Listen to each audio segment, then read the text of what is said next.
Hey there friends, it's Missy again. Thanks so much for stopping in today. I'm back with a new layout for Hip Kit Club and I'm using the 2020 June kits, and I'm going to be basing my layout on the July Moodboard, which is full of bright summer colors.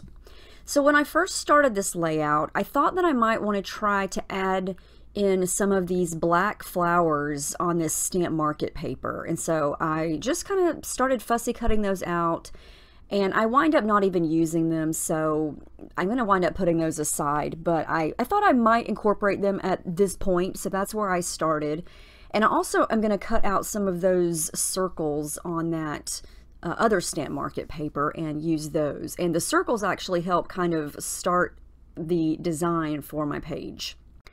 I'm going to use textured white cardstock as my background because I'm going to do some stamping on the background, and I really love how the stamps look on the textured cardstock versus the smooth cardstock, because I think that it adds to the interest of the design of how I'm going to do this.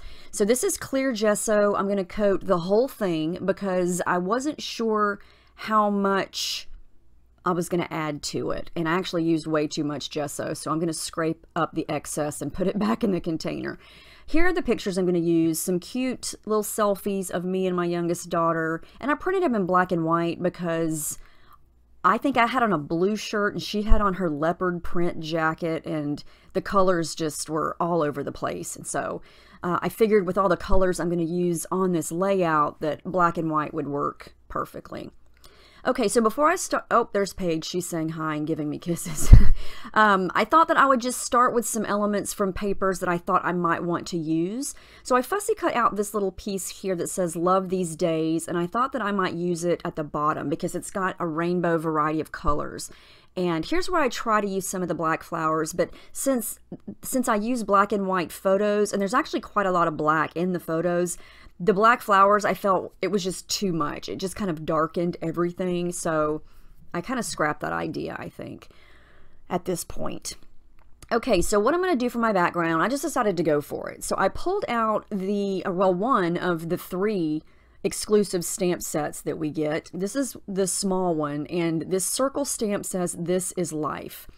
And I wanted to mimic the colors in the mood board that you saw in the beginning. So I pulled out the 3 stamp or ink pads that we got last month, the red and the orange and the yellow, and I'm going to use those, and those are from the stamp market. And I'm also going to use 2 of the Prima Color Philosophy stackable ink pads that we got this month for June. I'm going to use the pink and the blue, and basically just go to stamping. And I've done this technique for the past few, gosh, I think I've done this on several layouts lately. I know I did it on my first layout for Hip Kit for the June kits with one of the house stamps. And I thought I would try it again with this circle. Since the bulk of the circle is the color, I thought that I would just stamp all these different colors, use my water brush to kind of activate some of the ink and let it just kind of run and spread and blend right into the next circle, and just see how it worked. And it actually worked out really great. All of the colors worked great together, and I was careful not to let the blue and the orange blend together because those are 2 colors that if they blend together it's just going to look muddy. But the blue ink was so light that it really didn't cause any problems if it hit the orange. And the good thing about using the gesso is if some colors ran together that I didn't like, I could just dab it up and start over.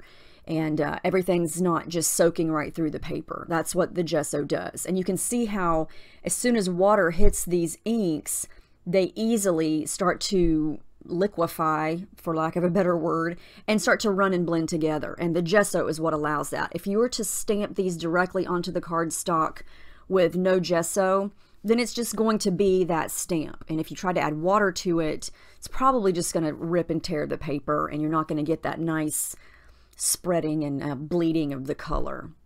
So I'm just going to keep going, and yeah, I just wanted to cover the whole sheet with these different color circles because this was really fun to do. And I'm not really trying to make sure that every single circle says this is life. Like some of the circles are going to be blended out to where you can't even read what it says. And that's okay. Some of them you can, some of them you can't. And some of the time I stamp onto water that's already on the layout. And so you can't read what it says if I stamp it right onto a part that's wet. And that's okay. I wanted this to look imperfect, and that's why I like using the textured cardstock, because it just kind of adds to the texture. Because up close, you can see the texture of the cardstock through the colors, and I think that's awesome. You know, if you're a texture fan, then that's the way to go. So here's what I've got so far, and I love how this looks. And what I've been saying when I make these kinds of backgrounds is that it basically just looks like I left my page out in the rain, and it got wet and it made the colors bleed. And I think that's just the coolest effect. It's become my newest obsession, and I feel like I want to do this on every layout now. So once I got all this done and I started looking at it, I realized that the blue was just a little bit too light, and I wanted it to stand out a little more. So I wanted to add in some darker blues. So I went through my Lindy's stash of sprays that we've accumulated over the last 2 years maybe, and I pulled out the Tiffany Lou blue and the blue Hawaiian blue, and I just sprayed a little bit there on my desk, dabbing my water brush into it, and then just kind of adding that onto the blue sections. And I think that just kind of adds to the blue. And there's actually no blue on the mood board, but I couldn't help it. I just wanted to incorporate that in, and I think it makes all the difference once everything is done, because a lot of the papers and the embellishments that we get this month have light blue in them, and I didn't want to limit myself to you know, which embellishments that I could use to add things to around where the photos are going to go. So I wanted to make sure that I had the bulk of all the colors from everything in this page. So that's where we're going at this point. And I'm liking how this is looking. So here are my photos again, and I'm going to start to work on layering everything behind them. I've picked out 2 Pocket Life cards that I'm going to use, and then the more I looked at everything as far as embellishments and colors go, I realized that in the Pink Fresh Studio collection that we got a lot of in this month's kits, there is that darker royal blue color, and I felt like I needed that color on the background. So I pulled out a very old color that we got, I don't even remember how long, but it's from Shimmers, and it's called Frostbite. And I'm just going to kind of use that spray as a stamp and add it in. And I think that that color addition makes a huge difference. So that's what I'm going to do here. And you definitely can't read what the stamp says because it's liquid that I'm stamping with here. But this is just another option of something that you could do with the stamps. You know, if you have some of those Lindy's colors from months ago, you can still stamp with it. You know, it's just going to create a different look. It's not going to get, you know, you're not going to get a crisp image with your stamp. But I feel like that color really added a lot to the background. So I'm going to work on the photos again. I'm going to work in some white tissue paper here. This is just some tissue paper I have from my stash, and I like to use this sometimes, well, a lot of times, behind my pictures just to create a little bit of a subtle border behind everything, and it's going to help separate the photos from the background just a little bit more, and so I like to do that. And then I'm going to add them to those Pocket Life cards that I chose earlier. And I've got one that's kind of the red color, and then I've got one that's the light blue color. And these are all just colors that I've got on the background, and I'm going to try to incorporate embellishments that match all of those watery circles. And I'm going to distress the edges here by just running it through my edge distresser. And then I want the photos to be kind of overlapped, but kind of crooked, not perfectly straight. Okay, so if you look at this background, all those circles take up a big chunk of the design. And so my pictures are going to take up pretty much the rest of it. And so once I get all my layers done here, I'm only going to have so much space left for adding extra things. And I don't want to cover up a lot of the circles because I love that background and I love how that looks, and it's kind of busy. So I want to leave a lot of the lower portion of the layout white to give it some rest because it's so busy. I'm going to use a couple of the exclusive die cut tags as layers, and then I really like these two little die cuts that say "This Life," and I'm also going to use some of the Pink Fresh Studio die cuts. And here's where the little circles that I fussy cut in the very beginning are going to come into play. I wind up just using those as little pieces that I tuck in here and there.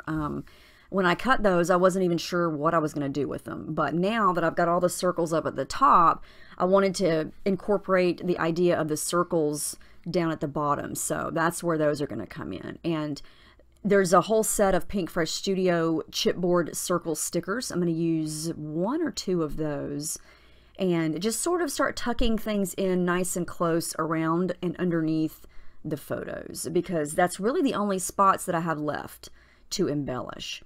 And like I said, I wanted to keep a lot of the white space white because your eye needs a resting spot when you look at this, because it's very colorful, it's very bright, it's very bold and busy.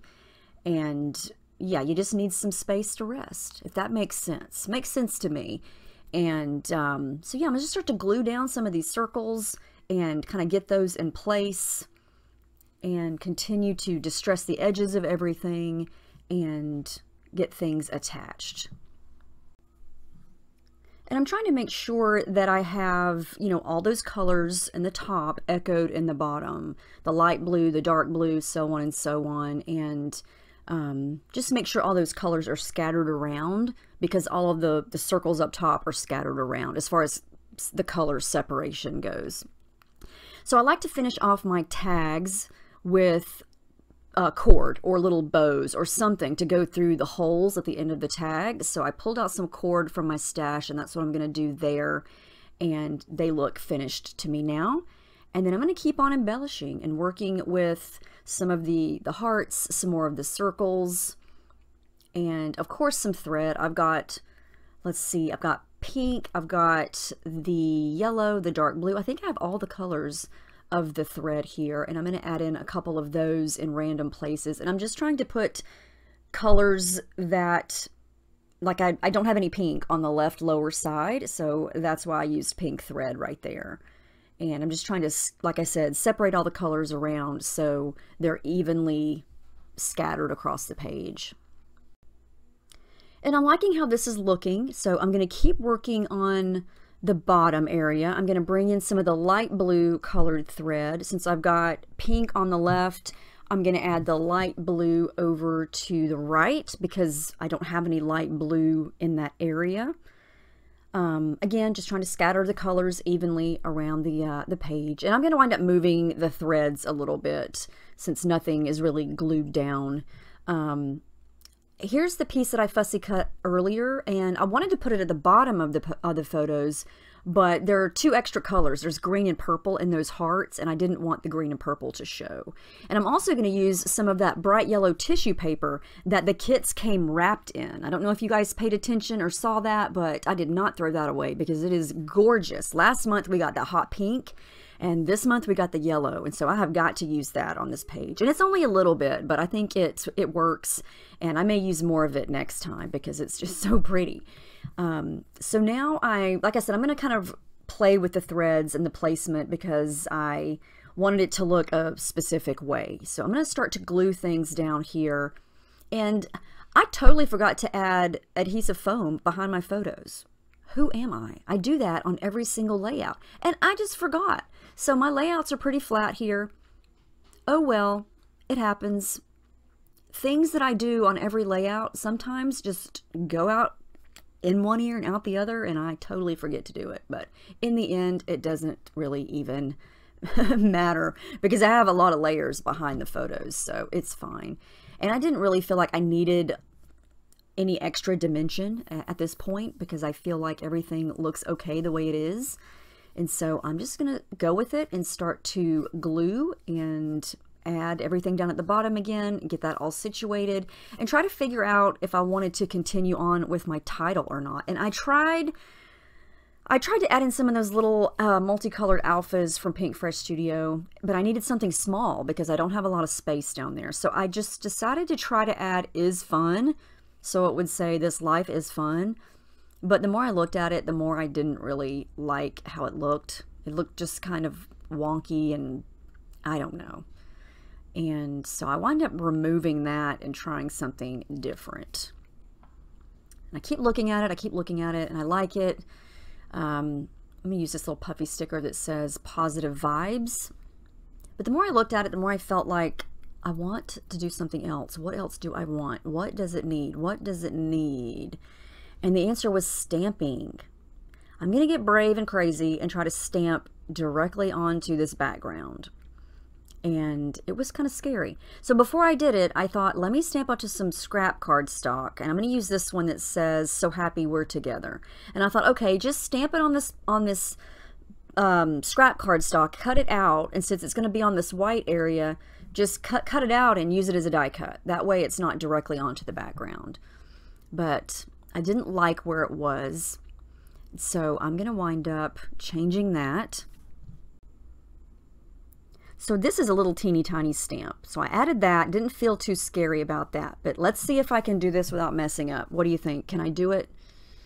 Dun, dun, dun, dun. And yes, I was so pleased that I did not mess that up. And it was actually straight. Usually I have to have my T-square ruler to get anything straight, but I just went for it and it worked, and I was quite pleased that it worked out. I'm not done stamping. I was in a stamping mood. So I'm going to pull out another little stamp from that same stamp set. And this one says "Quality Time."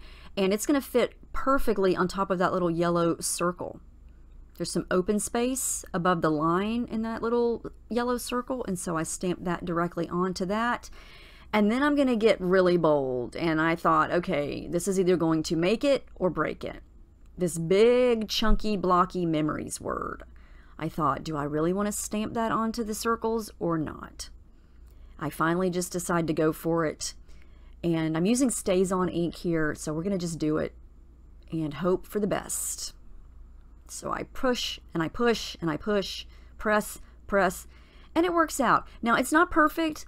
On the RIES, it's a little bit lighter because this is textured cardstock, but I think it looks cool. It looks a little bit textured, it looks a little bit distressed, and I like it. And I think in the end, it's gonna look okay. We're almost done with this. So I'm gonna add my journaling lines very close to the bottom there because I don't have anywhere else to do it, you know? Everything else, the space is pretty much used up. And so I just added what I could down here at the bottom, and then there's the final layout. I added the date above the memories stamp. And I really like how this turned out. I think it's fun. I like the stamping technique. It's one of my favorite things to do now.